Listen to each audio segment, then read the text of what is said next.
Hi friends, ನಮಸ್ಕಾರ ಎಲ್ರಿಗೂ. ಪ್ರೀತಿಯಿಂದ ಕಲಾ ಚಾನಲ್ಗೆಲ್ರಿಗೂ ಸ್ವಾಗತ ಸುಸ್ವಾಗತ. ಹಾಗೆಯೇ ನಮ್ಮನೆ ಹತ್ರ ನಾವೇ ನಮ್ಮ ಪಾಟ್ಗಳಲ್ಲಿ ನಮ್ಮ ಟೆರೇಸ್ ಮೇಲೆ ಬೆಳೆಸ್ಕೊಂಡಿರ್ತಕ್ಕಂತಹ ಗಿಡಗಳನ್ನ ಬೆಳಗ್ಗೆನೆ ಈ ಚಿಲಿಪಿಲಿ ಹಕ್ಕಿಗಳ ಸೌಂಡ್ ಮಧ್ಯ ನೋಡ್ಕೊತ ಕಣ್ತುಂಬಿಕೊಂಡು ಒಂದು ಅರ್ಧ ಗಂಟೆ ವಾಕ್ ಮಾಡಿದ್ರೆ ಎಷ್ಟೋ ರಿಲೀಫ್ ಅನಿಸುತ್ತೆ. ಹಾಗೆಯೇ ನಾನು ಈಗ ನೋಡಿ, ನನಗೆ ಜಾಸ್ತಿ ಈ ಥರ ಡೆಕೋರೇಟಿವ್ ಗಿಡಗಳು ಆ ಥರದ್ದೆಲ್ಲ ಬೆಳೆಸಿ ಇದನ್ನು ಮಾಡೋಕ್ಕೆ ಇಷ್ಟ ಆಗಲ್ಲ. ಏನಂದರೆ ಯೂಸ್ ಆಗಬೇಕು, ಕಣ್ಣಿಗೂ ಸಹ ನೋಡೋದಕ್ಕೆ ಗ್ರೀನರಿ ಕಾಣಬೇಕು, ನಮಗೂ ಸಹ ಯೂಸ್ ಆಗಬೇಕು ಅಂಥ ಗಿಡಗಳನ್ನೇ ಹಾಕಬೇಕು ಅನ್ನೋದು ನನ್ನ ಇಂಟೆನ್ಷನ್ನು. ಹಂಗಾಗಿ ನಾನು ಆದಷ್ಟು ನನಗೆ ಉಪಯೋಗ ಆಗಿರ್ತಕ್ಕಂಥ ಗಿಡ ಸೊಪ್ಪುಗಳು ತರಕಾರಿ ಗಿಡಗಳನ್ನೇ ಹಾಕ್ಕೊಂಡಿದ್ದೀನಿ. ಹಂಗಾಗಿ ಎಲ್ಲ ಒಂದು ಅರ್ಧ ಗಂಟೆ ವಾಕ್ ಮಾಡಿಬಿಟ್ಟು ಬಟ್ಟೆ ಒಣಗಾಕಿ ನೋಡಿ, ಬೆಳಗ್ಗೆನೇ ಮೋಡ ಮುಚ್ಕೊಂಡಿತ್ತು, ಆದ್ರೂ ಬಟ್ಟೆ ಒಣಗಬೇಕಲ್ಲ, ಒಣಗಾಕ್ಬಿಟ್ಟು ಟಿಫನ್ಗೆ ನೋಡಿ ನಾನೇ ಬೆಳೆಸಿರ್ತಕ್ಕಂಥ ಮೆಂತ್ಯ ಸೊಪ್ಪು ತುಂಬಾ ಚೆನ್ನಾಗಿ ಬಂದುಬಿಟ್ಟಿತ್ತು. ಹಾಗಾಗಿ ಮೆಂತ್ಯ ಸೊಪ್ಪು ಇದು ಬಂದುಬಿಟ್ಟು ಚಿಲ್ಕರ್ವೆ ಸೊಪ್ಪು ಅದನ್ನು ಸಹ ಬಂದಿದೆ. ಇವಾಗ ಇಲ್ಲೆಲ್ಲ ನೋಡಿರಿ, ಪಾಲಕ್ಕು ಎಲ್ಲ ಮಿಕ್ಸ್ ಸೊಪ್ಪು, ಮಸಪ್ಪಿಗಿರ್ಬೋದು, ಬಾತ್ಗಳಿಗಿರ್ಬೋದು, ಸೊಪ್ಪಿನ ಸಾರಿಗಿರ್ಬೋದು, ಎಲ್ಲದಕ್ಕೂ ಬರುತ್ತೆ. ಕೊತ್ತಂಬರಿ ಸೊಪ್ಪು ನೋಡಿರಿ ಎಷ್ಟು ಚೆನ್ನಾಗಿ ಬಂದಿದೆ. ನಿಜವಾಗ್ಲೂ ಒಂಥರ ಖುಷಿ ಕೊಡುತ್ತೆ. ನಾವೇ ಬೆಳೆದು ಯಾವುದೇ ಪೆಸ್ಟಿಸೈಡ್ಸು ಗೊಬ್ಬರಗಳು ಏನು ಇಲ್ದೇ ಒಂದು ದಿವಸನಾದರೂ ಅಟ್ಲೀಸ್ಟ್ ದಿವಸನೂ ಮಾಡ್ಕೊಳಕ್ಕಾಗಲ್ಲ ಅಂತಂದ್ರೂ, ಅಂದರೆ ದಿವಸನೂ ನಮ್ಮ ಗಿಡದಲ್ಲೇ ಬೆಳೆದಿರ್ತಕ್ಕಂಥದ್ದನ್ನ ಮಾಡ್ಕೊಳಕ್ಕಾಗಿಲ್ಲ ಅಂತಂದ್ರೂ ವಾರದಲ್ಲಿ ಒಂದು 2 ದಿವಸನಾದ್ರೂ ಪೆಸ್ಟಿಸೈಡ್ಸ್ ಇಲ್ಲದೆ ಇರ್ತಕ್ಕಂಥದ್ದು, ನಾವೇ ಬೆಳೆದಿರ್ತಕ್ಕಂಥವು ತುಂಬ ಆರ್ಗ್ಯಾನಿಕ್ ಆಗಿರೋ ಅಂಥದ್ದು ತಿಂದಿದ್ದೀವಿ ಅನ್ನೋದು ಸಮಾಧಾನ ಇರುತ್ತೆ. ನೋಡಿರಿ, ಬಟಾಣಿನ ಬೇಯಿಸೋಕೆ ಇಟ್ಕೊಂಡಿದ್ದೀನಿ. ಒಂದು ದೊಡ್ಡ ಕಟ್ಟಷ್ಟು ಮೆಂತ್ಯ ಸೊಪ್ಪನ್ನು ಕಿತ್ಕೊಂಬಂದಿದ್ದೀನಿ. ಇಲ್ಲಿ ಬಂದುಬಿಟ್ಟು ಕೊತ್ತಂಬರಿ ಸೊಪ್ಪು, ಪುದೀನ ಸೊಪ್ಪನ್ನು ಇಟ್ಕೊಂಡಿದ್ದೀನಿ ರುಬ್ಕೊಳ್ಳೋಕ್ಕೆ. ಇದು ಬಂದುಬಿಟ್ಟು ಸ್ವಲ್ಪ ಎಣ್ಣೆ ಹಾಕಿ ಎಲ್ಲ ಸ್ಪೈಸಸ್ನ ಹಾಕಿ, ಮಾಮೂಲಿ ಮೆಂತ್ಯ ಬಾತ್ ರೈಸ್ ಐಟಮ್ಗಳಂತೂ ಭಾಳನೇ ತೋರಿಸಿದ್ದೀನಿ. ಹಂಗಾಗಿ ಇದೇನೂ ಇಲ್ಲ, ಮೆಂತ್ಯ ಸೊಪ್ಪನ್ನು ಮಸಾಲೆಗಳನ್ನೆಲ್ಲ ಹಾಕೊಂಡು ಸ್ಪೈಸಸ್ಗಳನ್ನ ಮೆಂತ್ಯ ಸೊಪ್ಪನ್ನು ಒಗ್ಗರಣೆ ಜೊತೆಗೇ ಹಾಕ್ಕೊಂಡು, ನಂತರ ಅದು ಫ್ರೈ ಆದ ಮೇಲೆ ಈರುಳ್ಳಿ ಮತ್ತು ಹಸಿಮೆಣ್ಸಿಕಾಯನ್ನು ಹಾಕಿ ರುಚಿಗೆ ತಕ್ಕಷ್ಟು ಉಪ್ಪು ಮತ್ತು ಅರಿಶಿನ ಪುಡಿನೂ ಸಹ ಸೇರಿಸಿ ಚೆನ್ನಾಗಿ ಫ್ರೈ ಮಾಡಿಕೊಂಡು ಟೊಮೊಟೊ ಹಾಕ್ಕೊಳ್ಳೋದು. ಈ ಟೊಮೊಟೊನೂ ಚೆನ್ನಾಗಿ ಫ್ರೈ ಆದರೆ ಟೇಸ್ಟು ಚೆನ್ನಾಗಿರುತ್ತೆ, ಹುಳಿ ಬಿಟ್ಕೊಂಡಷ್ಟು ಟೇಸ್ಟ್ ಚೆನ್ನಾಗಿರುತ್ತೆ. ಈಗ ಒಂದು ಹಿಡಿ ನುಗ್ಗೆ ಸೊಪ್ಪನ್ನು ಸಹ ಹಾಕಿದ್ದೀನಿ, ಒಣಗಿಸೋದಕ್ಕಿಟ್ಟಿದ್ದೆ. ಆ ನುಗ್ಗೆ ಸೊಪ್ಪನ್ನು ಸಹ ಒಂದು ಹಿಡಿ ಸೇರಿಸ್ಕೊಂಡ್ರೆ ಅದು ಸಹ ಒಂದು ಹೆಲ್ತ್ ಬೆನಿಫಿಟ್ ಆಗುತ್ತೆ ಅಂತ ಹೇಳ್ಬಿಟ್ಟು ನೋಡಿರಿ, ಅಕ್ಕಿ ಹಾಕಿರೋದು ಅಕ್ಕಿ ಮತ್ತು ತೆಂಗಿನಕಾಯಿ, ಶುಂಠಿ ಬೆಳ್ಳುಳ್ಳಿ ಪೇಸ್ಟು ಅದು ಹಾಕಿರೋದು ಸ್ಕಿಪ್ ಆಗಿದೆ, ಅಕ್ಕಿ ಹಾಕಿರೋದು. ಹಾಗಾಗಿ ಇನ್ನೇನಿಲ್ಲ, ಶುಂಠಿ ಬೆಳ್ಳುಳ್ಳಿ ಪೇಸ್ಟ್ ಹಾಕಿ ಅಕ್ಕಿ ತೊಳೆದ್ಬಿಟ್ಟು ಹಾಕಿರೋದು ಅಷ್ಟೇ. ಹಾಕಿಬಿಟ್ಟು 1-2 ನೀರು ಹಾಕಿ ಕೂಗಿಸ್ಕೊಂಡಿರೋದು, 2 ವಿಷಲ್ಲು ಕೂಗಿಸ್ಕೊಂಡು ಮೇಲೆ 1-2 ಸ್ಪೂನ್ ತುಪ್ಪ ಹಾಕಿ ಚೆನ್ನಾಗಿ ಮಿಕ್ಸ್ ಮಾಡಿ 1-2 ನಿಮಿಷ ಮುಚ್ಚಿಬಿಟ್ರೆ ತುಂಬ ಚೆನ್ನಾಗಿ ಬರುತ್ತೆ. ಇವಾಗ ಸರ್ವ್ ಮಾಡ್ಕೊಳ್ಳೋದು. ತುಂಬಾ ಟೇಸ್ಟಿಯಾಗಿತ್ತು ಮತ್ತು ಸಿಂಪಲ್ಲಾಗಿತ್ತು. ನಾವೇ ಬೆಳೆದಿರ್ತಕ್ಕಂಥ ಆರ್ಗ್ಯಾನಿಕ್ ಸೊಪ್ಪಿನಿಂದ ಮಾಡಿರ್ತಕ್ಕಂಥ ಮೆಂತ್ಯ ಬಾತ್ ತುಂಬಾ ರುಚಿಯಾಗಿತ್ತು.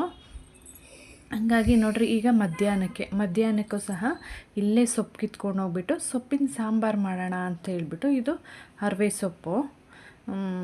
ಇದು ಅಷ್ಟೇ, ಒಂದು ದಿವಸಕ್ಕಾಗಷ್ಟಿತ್ತು. ತುಂಬಾ ಚೆನ್ನಾಗಿ ಆಗಿತ್ತು ಟೇಸ್ಟೂ ಸಹ. ನಾನಂತೂ ವಾರದಲ್ಲಿ 1 ದಿವಸ ಸೊಪ್ಪಿನ ಸಾರು, 1 ದಿವಸ ಮಸ್ಸೊಪ್ಪಂತೂ ಕಂಪಲ್ಸರಿ ಇದ್ದೇ ಇರುತ್ತೆ. ಒಂದೊಂದು ದಿವಸ ಈ ಸೊಪ್ಪಿನ ಸಾರುಗಳು ಒಂದು ವಾರಕ್ಕೆ 2 ದಿವಸನೇ ಆಗೋಗ್ಬಿಡುತ್ತೆ. ಜಾಸ್ತಿ ನಾನು ಸೊಪ್ಪಿನ ಸಾರು ಮಸ್ಸೊಪ್ಪು ಮಾಡ್ತಾಯಿರ್ತೀನಿ, ವಾರದಲ್ಲಿ 2 ದಿವಸ 3 ದಿವಸ. ಇನ್ನು ಮಿಕ್ಕಿದ್ದೆಲ್ಲನೂ ಕಾಳುಗಳು, ಬೇಳೆ, ಇದು ತರಕಾರಿದು ಸಾಂಬಾರು ಮಾಡ್ತೀನಿ. ಹಂಗಾಗಿ ಜಾಸ್ತಿ ಸೊಪ್ಪನ್ನು ಒಂದು 3 ದಿವಸ 4 ದಿವಸನಾದರೂ ಯೂಸ್ ಮಾಡ್ತೀನಿ.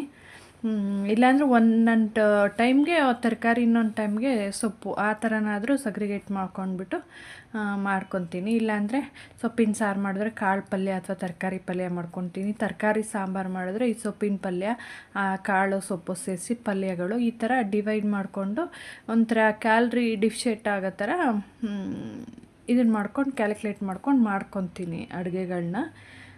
ಈಗ ಬಂದುಬಿಟ್ಟು ಇಲ್ಲಿ ಹೆಸರು ಕಾಳು ಮತ್ತು ತೊಗರಿ ಬೇಳೆನ ತೊಳೆದ್ಬಿಟ್ಟು ನೀರು ಕಾಯ್ದಿದೆ ಹಾಕ್ಕೊತೀನಿ. ನಾನು ಮಾಡೋದು ಆಲ್ಮೋಸ್ಟ್ ಎಲ್ಲ ಅಡುಗೆನೂ ಓಪನ್ನಾಗೇ, ಯಾವುದೋ ಒಂದು ಎಮರ್ಜೆನ್ಸಿ ಅಂತಿದ್ದಾಗ ಮಾತ್ರ ಕುಕ್ಕರ್ಗೆ ಹಾಕ್ತೀನಿ. ನೋಡ್ರಿ, ಈಗ ಹೆಸರು ಕಾಳು ಮತ್ತು ಬೇಳೆ ಬೆಂದಿದೆ. ಅದಕ್ಕೇ ಒಂದು ಸ್ವಲ್ಪ ಹುರುಳಿಕಾಯನ್ನು ಹಾಕಿದ್ದೀನಿ. ಹಾಕಿ ರುಚಿಗೆ ತಕ್ಕಷ್ಟು ಉಪ್ಪು ಹಾಕಿ ಚೆನ್ನಾಗಿ ಬೇಯಿಸ್ಕೋಬೇಕು.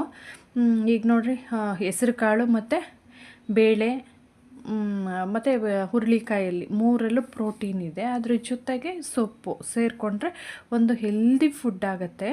ನೋಡಿರಿ, ನಾನು ಕಿತ್ಕೊಂಬಂದೆಲ್ಲ ಮೇಲ್ಗಡೆ ನಾವೇ ಬೆಳೆದಿರ್ತಕ್ಕಂಥ ಸೊಪ್ಪು, ಅದನ್ನು ನೀಟಾಗಿ ತೊಳೆದ್ಬಿಟ್ಟು ಸಣ್ಣದಾಗಿ ಹೆಚ್ಚಿ ಹಾಕಿದ್ದೀನಿ. ನೋಡಿರಿ, ಇದ್ರಾಗ ಸೊಪ್ಪು, ಬೇಳೆ, ಕಾಳು, ತರಕಾರಿ ಎಲ್ಲನೂ ಸೇರಿಕೊಂತು. ಹುರುಳಿಕಾಯಿ ಚೆನ್ನಾಗಿ ಬೇಯಿಸ್ಕೊಂಡು ಈಗ ಸಪ್ರೇಟ್ ಮಾಡ್ಕೊಂಬಿಟ್ಟು ಅನ್ನನೂ ಬೇಯಿಸೋದಕ್ಕೆ ಇಟ್ಕೊಂಡಿದ್ದೀನಿ. ಎಲ್ಲ ಕ್ಲೀನ್ ಮಾಡ್ಕೊಂಡು ಜೊತೆಗೇ ಮಾಡ್ಕೊತಾ ಇದ್ದೀನಿ. ಈಗ ಹಸಿ ತೆಂಗಿನಕಾಯಿನ ಇದ್ರ ಜೊತೆಗೆ ಸೇರಿಸ್ಬಿಟ್ಟು ತಣ್ಣಗಾದ ನಂತರ ಹಿಂಟ್ಕೊಂಡ್ರೆ, ತೆಂಗಿನಕಾಯಿ ಸೇರಿಸ್ಬಿಟ್ಟು ಹಿಂಟ್ಕೊಂಡ್ರೆ ಸಾಂಬಾರು ಟೇಸ್ಟ್ ತುಂಬಾ ಚೆನ್ನಾಗಿ ಬರುತ್ತೆ. ನೋಡಿರಿ, ಈ ಥರ ಚೆನ್ನಾಗಿ ಹಿಂಟ್ಕೊಂಡಷ್ಟು ಪಲ್ಯ ಚೆನ್ನಾಗಿರುತ್ತೆ ಮತ್ತು ಅಳಿಸೋದಿಲ್ಲ. ಸಂಜೆ ಹೊತ್ತಿಗೆ ಚೆನ್ನಾಗಿರುತ್ತೆ. ಇಲ್ಲಾಂದರೆ ಒಂದೊಂದು ಸರಿ ಹಸಿದು ಹಂಗೆ ಹಾಕ್ಬಿಟ್ರೆ ಅಳಿಸೋ ಚಾನ್ಸ್ ಇರುತ್ತೆ. ಹಂಗಾಗಿ ಹಿಂಡ್ಬಿಟ್ಟು ಹಾಕ್ಕೊಂಡು ಈಗ ಹಸಿ ಮೆಣ್ಸಿನ್ಕಾಯಿನ, ಅಂದರೆ ಸಾಂಬಾರಿಗೆ ರುಬ್ಕೊಳ್ಳೋದಕ್ಕೆ ಹಸಿ ಮೆಣ್ಸಿನ್ಕಾಯಿನ ತೊಗೊಂಡಿದ್ದೀನಿ. ಅದನ್ನು ಹುರ್ಕೊಂಬಿಟ್ಟು ತಕ್ಕೊಂಡು ಈಗ ಸೊಪ್ಪಿನ ಪಲ್ಯಕ್ಕೆ ಒಗ್ಗರಣೆ ಮಾಡ್ಕೊಳ್ಳೋದು. ಈಗ ಸ್ವಲ್ಪ ಕಡಲೆಕಾಯಿ ಎಣ್ಣೆನ ಹಾಕಿ ಸಾಸಿವೆ, ಕರ್ಬೇವಿನ ಸೊಪ್ಪು ಹಾಕಿ ಒಣಮೆಣ್ಸಿನ್ಕಾಯಿನ ಹಾಕ್ಕೊಳ್ಳೋದು. ಈ ಥರ ಸೊಪ್ಪಿನ ಸಾರುಗಳಿಗೆ ಒಗ್ಗರಣೆ ಹಾಕ್ಬೇಕಾದ್ರೆ ನಾನು ಆಲ್ಮೋಸ್ಟ್ ಒಣಮೆಣ್ಸಿನ್ಕಾಯಿನೇ ಯೂಸ್ ಮಾಡ್ತೀನಿ. ಆದಷ್ಟು ಹಸಿಮೆಣ್ಸಿನ್ಕಾಯಿನ ಅವಾಯ್ಡ್ ಮಾಡಿ, ಅಂದರೆ ಒಂದಕ್ಕೆ ಹಾಕೋದು ಇನ್ನೊಂದಕ್ಕೆ ಬಿಡೋದು, ಆ ಥರ ಒಟ್ಟಲ್ಲಿ ಎಲ್ಲದಕ್ಕೂ ಹಸಿಮೆಣ್ಸಿನ್ಕಾಯಿ ಯೂಸ್ ಮಾಡ್ದೇ ಸ್ವಲ್ಪ ಒಣಮೆಣ್ಸಿನ್ಕಾಯಿನೂ ಸೇರಿಸಿ ಮಾಡ್ಕೊತೀನಿ. ಈ ಥರ ಹಾಕಿ ಚೆನ್ನಾಗಿ ಮಿಕ್ಸ್ ಮಾಡಿಬಿಟ್ಟು ಎತ್ತಿಟ್ಬಿಟ್ರೆ ಪಲ್ಯ ಆಗೋಯಿತು. ಈಗ ಬಂದುಬಿಟ್ಟು ಹುಣಸೆಹಣ್ಣು, ಬೆಳ್ಳುಳ್ಳಿ, ಜೀರಿಗೆ ಪುಡಿ, ಹಸಿಮೆಣ್ಸಿನ್ಕಾಯಿ, ತೆಂಗಿನ ತುರಿ ಮತ್ತು ಕೊತ್ತಂಬರಿ ಸೊಪ್ಪು ಇಷ್ಟನ್ನು ರುಬ್ಕೊಂಬಿಟ್ರೆ ಕಲ್ಲಲ್ಲಿ ತುಂಬಾ ರುಚಿಯಾಗುತ್ತೆ. ಮಿಕ್ಸಿಲೂ ರುಬ್ಬಿ ನೋಡಿ, ಅಥವಾ ನಿಮ್ಮ ಮನೇಲಿ ಈ ಥರ ತಿರುವೋ ಕಲ್ಲು ಅಥವಾ ಯಾವುದೋ, ಅಂದರೆ ಆಲ್ಮೋಸ್ಟ್ ಮನೆಗಳಲ್ಲಿ ಎಲ್ಲರ ಮನೆಯಲ್ಲೂ ಒಂದು ತಿರುವೋ ಕಲ್ಲು ಇದ್ದೇ ಇರುತ್ತೆ, ರುಬ್ಬೋ ಕಲ್ಲು. ನೋಡಿ, ಈ ರುಬ್ಬಿದ್ದು ಕಲ್ಲಲ್ಲಿ ರುಬ್ಬಿದ್ದೂ ಸಹ ತಿನ್ಬಿಟ್ಟು ನೋಡಿ, ಮಿಕ್ಸಿಲಿ ರುಬ್ಬಿದ್ದನ್ನು ಸಹ ತಿನ್ಬಿಟ್ಟು ನೋಡಿ. ಟೇಸ್ಟು ತುಂಬಾ ಡಿಫ್ರೆನ್ಸ್ ಇರುತ್ತೆ, ಚೆನ್ನಾಗಿರುತ್ತೆ. ಮಿಕ್ಸಿಲಿ ರುಬ್ಬಿದ್ದಕ್ಕಿಂತ ಕಲ್ಲಲ್ಲಿ ರುಬ್ಬಿದ್ದು ತುಂಬಾ ರುಚಿಯಾಗಿರುತ್ತೆ. ಇದು ಬಂದ್ಬಿಟ್ಟು ಎಲ್ಲ ಮಿಕ್ಸ್ ಕಾಳುಗಳ ಹಿಟ್ಟು. ಇದನ್ನು ಒಂದು 3-4 ಸ್ಪೂನ್ ಹಾಕಿದ್ದೀನಿ. 2 ಮುದ್ದೆ ಮಾಡಬೇಕು, ಹಂಗಾಗಿ ಅದನ್ನು ಹಾಕಿದ್ದೀನಿ. ನೋಡಿರಿ, ಅನ್ನ ರೆಡಿಯಾಗಿದೆ. ಹಂಸಕ್ಕಿ ಅನ್ನ, ಪಲ್ಯ ಮತ್ತು ಸಾಂಬಾರು ರೆಡಿಯಾಗಿದೆ.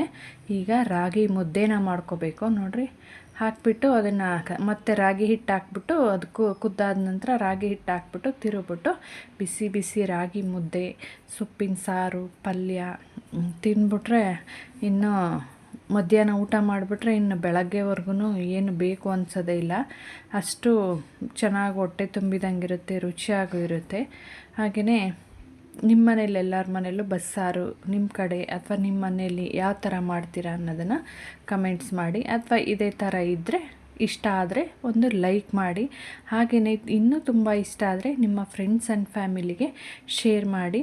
ಪ್ಲೀಸ್ ಸಬ್ಸ್ಕ್ರೈಬ್ ಮಾಡೋದನ್ನಂತೂ ಮರಿಲೇಬೇಡಿ. ಹಾಗೆಯೇ ಫೇಸ್ಬುಕ್ಕಲ್ಲೂ ಸಹ ಪ್ರೀತಿಯಿಂದ ಕಲಾ ಅಂತಲೇ ಪೇಜ್ ಇದೆ, ಅದನ್ನು ಸಹ ಸಬ್ಸ್ಕ್ರೈಬ್ ಮಾಡ್ಕೊಳ್ಳಿ. ಹಾಗೆಯೇ ಇನ್ಸ್ಟಾಗ್ರಾಮಲ್ಲೂ ಸಹ ಜ್ಯೋತಿ ಪ್ರಸನ್ನ ಅಂತಂದೇಳಿ ಪೇಜ್ ಇದೆ, ಅದನ್ನು ಸಹ ಫಾಲೋ ಮಾಡಿ. ಅದರಲ್ಲೂ ಸಹ ಶಾರ್ಟ್ ವಿಡಿಯೋಗಳು, ಸ್ನ್ಯಾಕ್ಸ್ಗಳು, ಅಡುಗೆದು ಆಲ್ಮೋಸ್ಟ್ ಅಡುಗೆದೆ 90% ಹಾಕಿರ್ತೀನಿ. ಕೊನೆಯ ತನಕ ವಿಡಿಯೋ ನೋಡಿದ ಎಲ್ರಿಗೂ ಸಹ ತುಂಬಾ ಧನ್ಯವಾದಗಳು. Thanks for watching.